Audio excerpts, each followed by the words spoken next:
ఒకే రకం పంట వేయకుండా రైతులు పంటల మార్పిడి వల్ల అధిక దిగుబడులు పొందవచ్చునని తునికి వ్యవసాయ శాస్త్రవేత్త శ్రీనివాస్ తెలిపారు. ఒకే రకం పంట వేయడం వల్ల భూసారం దెబ్బతిని దిగుబడి తగ్గుతుందన్నారు. ప్రభుత్వం అందించే వ్యవసాయ పరికరాలు, సబ్సిడీ విత్తనాలు, ఎరువులను సద్వినియోగం చేసుకోవాలని ఆయన కోరారు. రసాయనిక ఎరువులు వాడడం వల్ల భూసారం దెబ్బతినడమే కాకుండా ప్రజలు అనారోగ్యం బారిన పడతారని, సేంద్రియ పద్ధతిలో పంటలు సాగు చేయాలంటున్న వ్యవసాయ శాస్త్రవేత్తతో మా ప్రతినిధి రాజుబాబు ఫేస్ టు ఫేస్.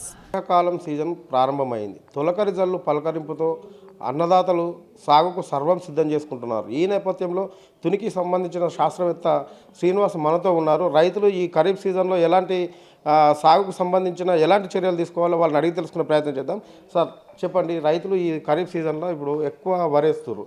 వరితో వరికి తెగుళ్ళు, మొగి పురుగు ఇట్లాంటివి ఉంటున్నాయి. వీటి కోసం రైతులు ఎలాంటి చర్యలు తీసుకోవాలి?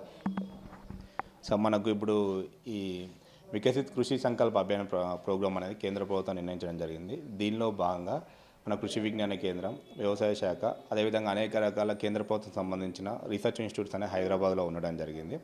సో మొదటిసారి గవర్నమెంట్ అనేది మనకు కృషి విజ్ఞాన కేంద్ర శాస్త్రవేత్తలు, వ్యవసాయ శాఖ సిబ్బంది, అదేవిధంగా కేంద్ర ప్రభుత్వ రీసెర్చ్లో ఉన్న సైంటిస్టులు కూడా ఒక గ్రూప్గా ఫామ్ అయ్యి మన మెదక్ జిల్లా, సిద్దిపేట జిల్లా, అదేవిధంగా ప్రతిరోజు కూడా 3 టీంలు వచ్చి 3 విలేజ్లో ప్రతిరోజు కూడా 9 విలేజ్ల చొప్పున 15 రోజులు మే 29 నుంచి జూన్ 12 వరకు 45 గ్రామాలు కూడా మేము ఈ యొక్క వానాకాల పంటల మీద అవగాహన కార్యక్రమాలు చేయడం జరుగుతుంది. ముఖ్యంగా మనకు జిల్లాలో ఎక్కువ వరి, అదేవిధంగా పత్తి, తర్వాత కొన్ని కూరగాయలు పండిస్తున్నారు.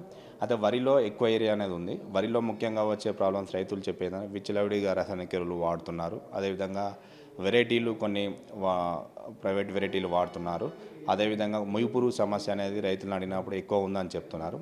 దీనిలో మనకు ఎరువుల యాజమాన్యం గురించి ముఖ్యంగా రైతులు పంటకు ముందు తప్పనిసరిగా జనుముజీలుగా వేసుకోవాలని చెప్తున్నాం. అదేవిధంగా పశువుల ఎరువు కేవలం రైతులు రసాయనిక ఎరువుల మీద వాడకుండా, డిపెండ్ అవ్వకుండా మనకు సేంద్రియ ఎరువులు కూడా ఎకరానికి దాదాపు 6 నుంచి 8 టన్నులు వరి పంటకు వేసుకోవాలని మనం సలహాలు ఇవ్వడం జరుగుతుంది. అదేవిధంగా మనకు రైతులు చాలామంది కూడా ఓన్లీ రసాయనిక ఎరువుల మీద డిపెండ్ అవుతున్నారు. దాంతోపాటు జీవన ఎరువులు అనేది రైతులకు అవగాహన లేదు. ఆ జీవన ఎరువులు ఎక్కడ దొరుకుతాయి, అదేవిధంగా దాన్ని ఎట్లా వాడుకోవాలి అన్న దాని మీద రైతులకు అవగాహన కార్యక్రమాలు చేస్తున్నాం.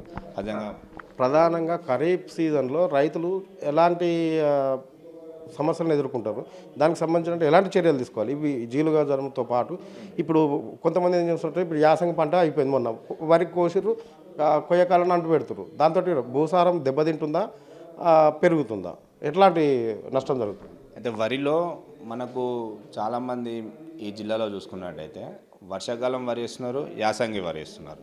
దీనివల్ల ఏంటంటే పంట అనేది భూమి ఎండకముందే మళ్ళీ వరి పంట వేస్తున్నారు. ఇంకోటి మిషన్ హార్వెస్టింగ్ చేయడం వల్ల, పైకి వేయడం వల్ల ఏదైతే మొగి పురుగు ఉంటుందో కోశస్థ దశ అనేది ఈ కొయ్యకాల్లో ఉండి ఆ పంట నష్టం అనేది విపరీతంగా వేస్తుంది. దీనికోసం మనం రైతులకు చెప్పే ముఖ్య విషయం ఏంటంటే, ఒకటి మొగి పురుగు విషయంలో మనం చెప్పే విషయం ఏంటంటే పంట మార్పిడి వర్షాకాలం వరి వేస్తే యాసంగిలో పంట మార్పిడి చేయమని చెప్తున్నాం. రెండోది నారుమడి దశ నుండే మనము రైతులను ముందుగానే గుళికలు వేసుకోవడం కానీ, వేపు నూనె పిచికారి ఎగ్గు దశలోనే, గుడ్ల దశలోనే దాన్ని పురుగనే ఉద్ధృతి వరకుండా వేపు నూనె పిచికారి చేసుకోవాలని మన సలహాలు ఇవ్వడం జరుగుతుంది. ఇంకొకటి లింగాకర్షణ బుట్టలు పెట్టుకోవడం చెప్తున్నాం. ఇంకోటి దీపపిరలు, సోలార్ లైట్ ట్యాప్స్ కూడా వాడుకోమని చెప్తున్నాం. అదేవిధంగా సమగ్ర పద్ధతులు ఎలా వేయాలని రైతులకు వివరించడం జరుగుతుంది. రెండోది మీరు అన్నట్టు కొయ్యకాలం కాలబెట్టడం వల్ల భూమి సారాంతం తగ్గుతుంది, అదేవిధంగా వాతావరణం కాలుష్యం. దీనికోసం మనము కొయ్యకాలను కాలబెట్టకుండా కొయ్యకాలం కింది వరకు కడి చేసుకుని, అదేవిధంగా మనకు స్లాష్ అని ఒక ఇంప్లిమెంట్ వచ్చింది. అదేంటంటే మనకు కొయ్యకాలను చాలా కింది వరకు భూమి వరకు కడి చేస్తుంది. దీనివల్ల ఏంటంటే అది భూమిలో తొందరగా కుళ్ళిపోతుంది. రెండవది ఏంటంటే మనం ఒక స్లాషర్తో కట్ చేసుకోకపోయినా ఒకసారి ప్లవ్ అని కల్టివేటర్ వేసుకొని భూమిలో కలబెట్టి ఆ తర్వాత వాటర్ పెట్టి సూపర్ వేసుకున్నట్టయితే కుళ్ళిపోతుంది. కాకపోతే కుళ్ళిపోయేదానికి రైతులు కనీసం 20 నుంచి 25 రోజులు సమయం ఇవ్వాలి. ఆ విధానప్పుడు పూర్తిగా కుళ్ళిపోయి భూమి సారవంతం పెరుగుతుంది, అదేవిధంగా పురి యొక్క ఉద్ధృతి కూడా తగ్గుతుంది. రైతులు ఏం చేస్తున్నారంటే ముఖ్యంగా ఇక్కడ ఈరోజు దున్ని రైతు కుళ్ళిపోతే వారం రోజులు కాకముందే మళ్ళీ నాటికి వెళ్తున్నారు. దీనివల్ల ఏంటంటే కొంత సమస్యలు ఏర్పడుతున్నాయి. దాని మీద మేము అవగాహన కార్యక్రమాలు చేయడం జరిగింది. ఇప్పుడు ప్రధానంగా డ్రోన్ల వాడకం అంటారు. అంటే డ్రోన్ల వాడకం అంటే పూర్తిగా రైతులకైతే ఇప్పటివరకు కొంత దాదాపు 90% అవగాహన లేదు అనేది ఒక ప్రధాన సమస్య. రెండోది ఈ లింగాకర్షక బుట్టలు కావచ్చు, ప్రభుత్వం సబ్సిడీ పైన మన వ్యవసాయానికి సంబంధించి వీరికి ఏమైనా ఇస్తుందా?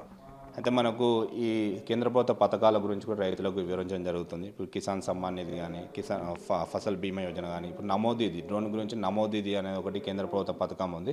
దీనిలో కూడా మహిళా సంఘాలు ఎఫ్పిఓ ఫామ్ అయినప్పుడు వాళ్ళందరూ కూడా ట్రైనింగ్ ఉచితంగా డ్రోన్ అనేది గవర్నమెంట్ అనేది ఉచితంగా పంపించేసి వాళ్ళు ఆల్టర్నేట్గా ఇన్కమ్ సంపాదించుకునే విధంగా డ్రోన్ కూడా పంపించడం జరుగుతుంది.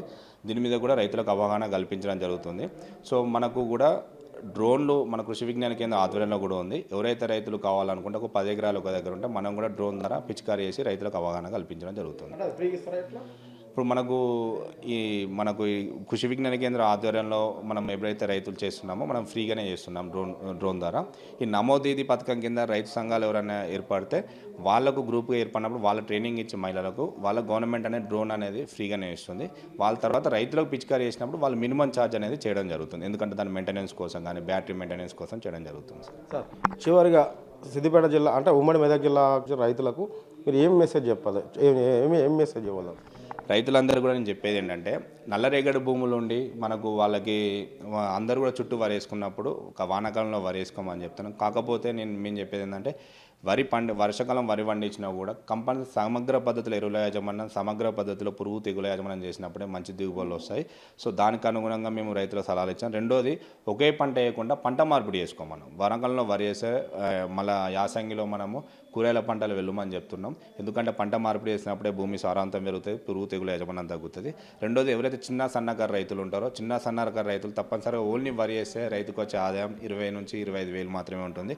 అట్లా కాకుండా కూరగాయల పంటలు ఇప్పుడు టమాటో కానీ, వంకాయ కానీ, లేకపోతే తీగజాతి కూరగాయల్లో ఇన్కమ్ ఎక్కువ ఉంటుంది. కాకర బీర లాంటివి కానీ, అదేవిధంగా పండ్ల తోటల్లో తక్కువ సమయంలో రైతు చేతికి వచ్చే పంట బొప్పాయి లాంటి పంటలు వేసుకుంటే రైతులకు దాదాపు 1,50,000 నుంచి 2 లక్షల ఆదాయం వచ్చే అవకాశం ఉంటుంది. వీటి మీద రైతులకు అవగాహన కల్పించి ఆదాయాన్ని పెంచే దిశగా మేము రైతులకు అవగాహన కల్పించాం. రెండోది ఏంటంటే ప్రతి రైతు కూడా తన ఇంటి కొరకు సేంద్రియ వ్యవసాయం చేయాలి. కంపల్సరీ ఒక అద్దె ఎకరైనా కూడా కెమికల్ ఎలాంటి పిచికారీ చేసుకుంటే సేంద్రియ వ్యవసాయం చేసి భూమి సారాంతం కాపాడాలి, అదేవిధంగా తన ఆరోగ్యాన్ని కాపాడుకోవాలని రైతులకు సలహాలు ఇవ్వడం జరుగుతుంది. రైతులు వరి పంటకు మానుకొని ప్రతిసారి ఒకే రకమైన పంట కాకుండా పంటల మార్పిడి చేసుకుంటే భూమి సారవంతంగా ఉంటుంది, భూసారం అనేది దెబ్బతినకుండా ఉంటుంది. ముఖ్యంగా రైతులు మాత్రం ఖచ్చితంగా యాసంగిలో వరి తర్వాత కూరగాయల పంటలకు వెళ్తే బాగుంటుంది అనేది శాస్త్రవేత్త అయిన శ్రీనివాస్ చెప్పడం జరుగుతుంది. మొత్తానికైతే రైతులు ఇప్పటికైనా ప్రభుత్వం అందించే లింగాకర్షక బుట్టలు కావచ్చు, సబ్సిడీ పైన వచ్చే ఎరువులు కావచ్చు, ఇతరత్ర ఏవైనా సరే సద్వినియోగం చేసుకొని పంటలు మార్పిడి చేసి అధిక దిగుబడులు పొందాలని చెప్పడం జరుగుతుంది. కెమెరా పర్సన్ నరేష్తో రాజాబాబు, S6 న్యూస్, సిద్దిపేట.